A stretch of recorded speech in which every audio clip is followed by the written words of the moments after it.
বৃষ্টির দিন হলেই মনটা শুধু খাই খাই আর খাই খাই করে। আসসালামু আলাইকুম এভরিওয়ান, কেমন আছেন? আশা করি সবাই ভালো আছেন। আলহামদুলিল্লাহ, আমিও ভালো আছি। বৃষ্টির দিন হলেই আমার মনটা খালি ভাজা পোড়া আর মুখরোচক খাবার খাই খাই করে। তাই বাইরে তো বৃষ্টি, যাওয়ার তো জায়গা নেই, তাই বাসায় ট্রাই করে নিলাম পটেটো ফিঙ্গার আর উইংস। পটেটো ফিঙ্গারের জন্য প্রথমে আমি বয়েল আলুগুলোকে সুন্দর করে ক্রাশ করে নিয়েছি। এতে দিয়ে দিলাম স্বাদ মতো লবণ আর অল্প গোলমরিচ। সাথে আমি 2 টেবিল চামচের মতো কর্নফ্লাওয়ারও দিয়ে দিলাম। কর্নফ্লাওয়ার দিলে জিনিসটা খুবই মুচমুচে আর কুড়মুড়ে হয়। সাথে দিয়ে দিলাম আমি চিলি ফ্লেক্স। এরপর আমি এটাকে সুন্দর মতো মাখিয়ে নিব। অল্প একটু তেল দিব যেন এই ডোটা খুব নরম হয়। নরম হলে বেলতে খুব সুবিধা হবে। এরপর আমি নর্মালি দেখেন সুন্দর করে নিয়েছি। তারপর আমি একটা শিটের মধ্যে ডোটুকু দিয়ে ওই শিটটাকে আবার কভার করে বেলে নিলাম। এটা যে যেরকম চায় ওই রকম হিসেবে বেলে নিতে পারে। আমি একটু মোটা করে রেখেছি যেন ফিঙ্গার্সগুলো পরে ফুলে ওঠে।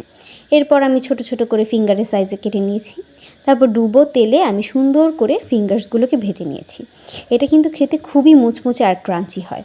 তারপর আমি লাল করে সুন্দর মতো ভেজে নিলাম। দেখতেই পাচ্ছেন কতটা সুন্দর হয়েছে। এরপরে আমি উইংসগুলোকে রেডি করে নিব।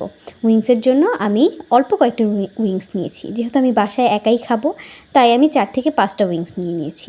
সাথে আমি উইংসটাকে ক্লিয়ার করে সুন্দর মতো ধুয়ে দিয়ে দিলাম লবণ, সাথে দিলাম গোলমরিচের গুঁড়া, আর দিলাম মরিচের গুঁড়া, আর অল্প একটু সামান্য আদা রসুন। এটাকে আমি আধা থেকে 1 ঘন্টার মতো রেস্টে রেখে দিব।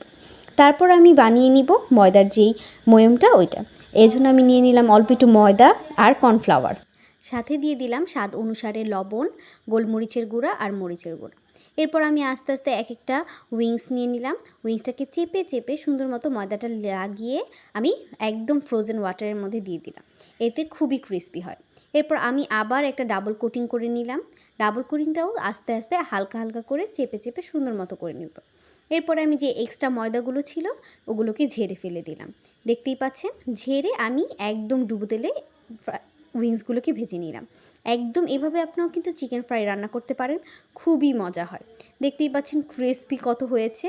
এরপর আমি সুন্দর মতো এপিট ওপিট লাল করে ভেজে নিয়ে তুলে নিব চিকেন ফ্রাইগুলোকে, উইংসগুলোকে। এরপরে আমি উইংস সসটা রেডি করে নিব। এর জন্য আমি প্রথমেই প্যানে অল্প একটু টমেটো সস, অল্প একটু বারবিকিউ সস আর নর্মাল ফিশ সসটা দিয়ে নিলাম। এরপরে আমি দিব গোলমরিচের গুঁড়া। আমার গোলমরিচের টেস্ট খুবই ভালো লাগে, তাই আমি সব কিছুতে ট্রাই করি গোলমরিচটাকে ইউজ করার জন্য। এরপর এটাকে আমি সুন্দর করে ভেজে নিব।